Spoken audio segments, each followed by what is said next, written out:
ایمان پسې عمل صالح دا د دنیا او د آخرت د فلاح او د کامیابی او مراد ته د رسیدو او د نجات نښه ده. ایمان او اعمال صالحه. عمل صالح هر هغه کار چې الله جل جلاله او د الله پیغمبر هغې ته ښه ویلي هغې ته عمل صالح وایي. په عمل صالح کې فرض هم شامل دي، واجب هم پکې داخل دي، فرض کفایه هم دي پکې، فرض عین هم دي پکې، واجب هم دي پکې، سنت مؤکد هم دي، سنت او مستحب هم دي.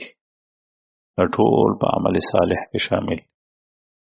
هر یو کار چې شروع کې بسم الله په ابتدا کې وي د عمل صالح دی. واجب نه دی، سنت او مستحب دی، لیکن عمل صالح دی.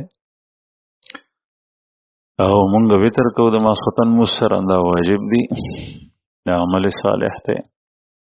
سنت کو د ماسپخین نه مخکې 4 رکعاته، ماسپخین نه پس 2 رکعاته د فرضونه، دا عمل صالح دی. واجب عمل صالح دی. فرض دی 15 مونځونه په ورځ کې عمل صالح دی. نورم د دین علاوه ډیر فرایض دي.